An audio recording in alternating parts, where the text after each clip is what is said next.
9월 마지막 주에 시장이 또 크게 하락하면서 다시 베어마켓으로 들어왔습니다. 참고로 베어마켓이 뭐냐면요. S&P 500이 고점 대비 20% 이상 떨어지는 게 이제 베어마켓 구간으로 들어왔다 이렇게 얘기하는데, 지금 현재 상태를 보면 2022년 1월 정도가 고점이었잖아요. 1월부터 현재까지를 보면 S&P 500이 25.23% 하락했습니다. 9월 21일이 되면서 21%로 베어마켓으로 들어왔습니다. 그리고 연준이 금리를 인상하는 속도도 여기 보시면 정말 역대급이라는 걸 알 수가 있죠. 2022년이 파란색 그래프인데 이 X축이 기간이거든요. 그래서 금리를 올리는데 얼마나 걸렸는지를 보여주는 그래프인데, 2022년을 보면 역사적으로도 가장 짧은 기간에 가장 빨리 금리를 올린 한 해가 되기도 했죠. 그래서 S&P 500 지수 같은 경우도 이 6월 저점을 돌파하고 더 밑으로 계속 내려가고 있는데, 도대체 바닥이 어디일까? 어디까지 바닥을 치고 다시 올라갈까? 웰스파고가 2차 세계대전 이후에 11번의 S&P 500 베어마켓이 있었다고 해요. 그런데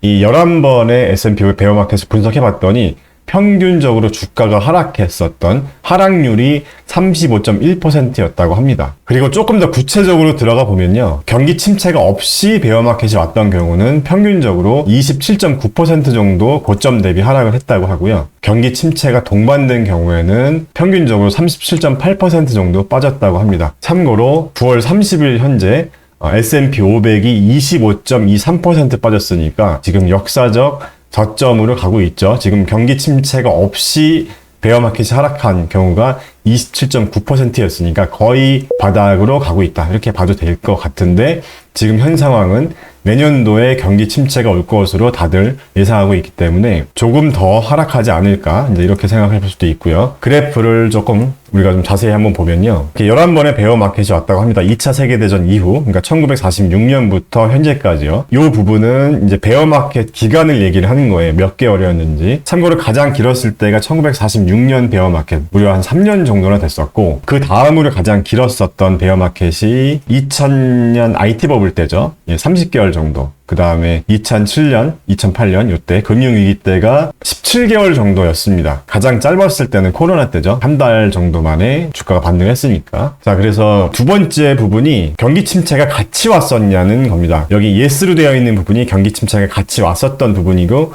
no라고 되어 있는 부분이 그냥 베어마켓만 왔을 때였는데, 자, 이 평균치가 이랬다는 거죠. 경기 침체가 없었을 때는 27.9% 정도 하락했었고, 경기 침체까지 같이 왔을 때는 평균적으로 37.8% 정도가 빠졌었다는 얘기입니다. 그 다음에 이 자료도 한번 보면요. 베어마켓 이후에 6개월, 1년 수익률을 또 보여주고 있어요. 그래서 평균적으로 보면 베어마켓 이후에 6개월 수익률은 경기 침체가 없었을 경우에는 한 20% 정도 수익률이 있었고, 그 다음에 경기 침체가 같이 왔을 때 더 많이 빠진 이후에는 그만큼 반등 폭도 더 높았다는 거죠. 28.7%나 올랐다 합니다. 6개월 만에. 굉장히 큰 상승폭이고요. 그 다음에 베어마켓 이후 12개월 주가 상승률은 경기 침체가 없었을 경우에는 29%, 그 다음에 경기 침체까지 왔을 경우 그 이후 1년 수익률은 48.8%입니다. 그래서 우리가 이 부분을 반대로 생각해보면, 만약에 내년에 경기 침체 이후 주가가 바닥을 쳤을 때 우리가 투자를 한다면 이렇게 지수에만 투자해도 거의 50%의 수익을 볼 수 있다는 건데, 자, 그런데 이제 문제가 바닥이 어디냐는 거죠. 이 과거 통계치를 가지고 한번 제가 계산을 해봤는데요. 경기 침체 없이 베어마켓이 왔을 때가 28% 정도잖아요. 자, 그러면 현재 S&P 500 고점 대비 28%가 하락하는 지점이 어딘지를 계산해 봤더니 S&P 500 지수가 3,453이더라고요. 3,453이면은 지금 현재가 3,585니까 요 정도입니다. 요만큼 더 떨어져야 된다는 거죠, 요 부분. 자, 이게 이제 1차적인 지지선, 이렇게 볼 수도 있겠죠. 경기 침체가 오지 않는다는 가정이지만, 지금 경기 침체가 올 것으로 이제 확실시 되어 있기 때문에, 그러면 고점 대비 37%가 하락하는 그 지점은 어딘지를 봤더니 이 지점 정도 되더라고요. 이 지점 정도. 3,000 근처까지 떨어져야 고점 대비 37%가 하락하는 거더라고요. 그래서 이 정도면은 코로나 이전 주가 지수보다도 더 낮은 상태입니다. 코로나 이후에 돈을 벌었던 분들도 3,300 밑으로 떨어지면 다 본전이 된다는 거죠. 자, 그래서 제가 얼마 전에도 이 자료를 보여드렸었지만, 지금 2008년 금융위기 때와 점점 닮아가고 있는 상황이라고 했었잖아요. 지금 노란색이 2008년 그래프고, 지금 흰색이 2022년 현재 그래프인데, 지금 이 2022년 현재 요 흰색 부분이 8월 달까지만 있는 거예요. 그래서 이 8월 달 이후에 9월까지 굉장히 많이 하락했잖아요. 지금 한 요 정도 선까지 하락한 거거든요. 그래서 지금 2008년 금융위기와 점점 닮아가고 있는 상황이라는 거죠. 9월까지 주가 그래프가 한 요 정도까지 떨어진 거니까요. 그러니까 앞으로 한 12% 정도만 더 하락하면 정말 2008년 금융위기 때와 똑같은 그래프가 되는 게 아닌가 이런 생각도 한번 해볼 수가 있고, 그래서 10월 같은 경우도 전문가들 전망이 그렇게 썩 좋지는 않습니다. 일단 11월 8일에 중간 선거가 있고 그 전까지는 좀 계속 좀 힘든 시장이 되지 않을까 그런 생각을 하고 있기 때문에 역사적인 통계치를 본다면 1차 지지선이 한 요쯤으로 볼 수 있겠죠. 3,453 S&P 500 지수가 3,453까지 떨어지는 게 이제 1차 베어마켓 경기 침체 없이 하락했을 평균 값이니까 한 요 정도로 보시면 되고, 그 다음에 경기 침체를 동반한 베어마켓 같은 경우는 요 정도까지 하락했다고 하니까요. 더 하락할 수도 있겠죠. 참고로 이 오렌지색 그래프는 이제 빅스 지수인데 지금 빅스 지수도 30을 넘어섰습니다. 그래서 과거에도 빅스 지수가 이 30이 넘었었던 요 지점에 들어갔다면 단기적으로는 수익을 낼 수 있었던 지점으로 보여지는데, 지금 주식을 하시는 분들에게는 또 굉장히 힘든 시간이 될 수도 있지만 반대로 말하면 다시 우리에게 또 한번 이렇게 큰 기회가 올 수도 있다는 걸 우리가 희망을 한번 가져봐도 되지 않을까 이런 생각을 하고요. 그런데 현재는 또 이런 문제도 있죠. 킹달러가 참 문제입니다.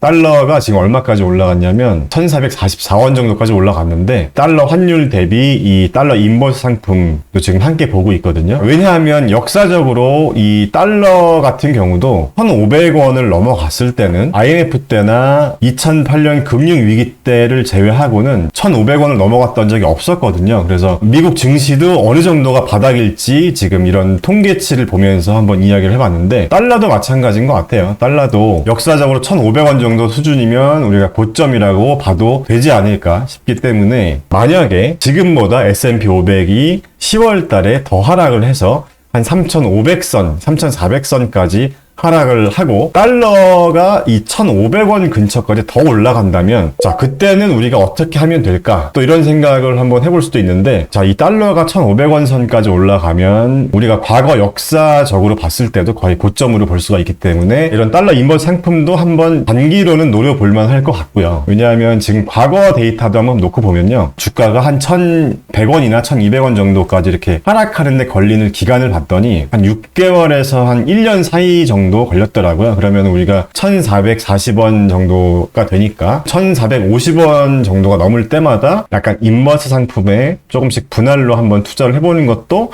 괜찮지 않을까, 저는 개인적으로. 왜냐하면 지금 미국 주식 같은 경우는 워낙 여러 가지 이슈들이 많지만 지금 환율 같은 경우는 상대적으로 국가 차원에서 어느 정도 또 상한선과 하한선에 대한 방어를 하려는 노력을 하기 때문에 지금 정도면 거의 고점이 되지 않았을까. 뭐 제가 이쪽 전문가는 아니지만 그런 생각을 한번 해봤고요. 자, 그래서 아까 말씀드린 것처럼 경기 침체가 오지 않았을 때 평균적으로 한 28% 정도 빠졌다고 하니까 지금 현재 시점에서 보면 한 3.6% 정도만 더 하락하면 1차 바닥이 아닐까 이런 생각을 또 해볼 수 있다는 말씀이었었고, 자, 우리가 또 이렇게 바닥이라는 그런 생각이 들면 야수의 심장을 가진 분들이 관심을 갖는 게 이런 거죠, 이런 거. TQQQ. TQQQ 저도 조금 투자해 봤다가 비중을 많이 줄였어요. 저 같은 경우는 한 요 정도 가격대에서 좀 매수를 해봤다가 다시 비중을 좀 축소를 했어요. 지금 미국 CPI가 너무 안 좋게 나온 걸 보고 비중을 대폭 축소했어요. 그런데 지금 TQQQ 같은 경우도 보면 고점 대비 80%가 지금 빠진 상황이거든요. 그래서 TQQQ를 여기서 시작한 분들은 굉장히 지금 뭐 힘든 시기가 되겠지만, 우리가 역사적인 이 평균 하락 지점까지 지금 내려가고 있기 때문에 또 이 서학개비 분들 중에서 매운맛을 좋아하시는 분들은 다시 또 이런 종목에 베팅을 하지 않을까 이런 생각을 한번 해보는데, 여러분들 어떻게 생각하세요? 10월 중에 달러가 한 1,500원 근처까지 상승하고 S&P 500이 한 3,400선까지 만약에 하락해준다면 TQQQ나 달러 인버스에 투자하시는 분들이 많을 것 같은데, 우리 미주부 시청자분들 생각은 어떠신지 댓글로 또 좋은 의견 말씀 주시면 좋을 것 같습니다. 영상 끝까지 시청해주셔서 감사합니다.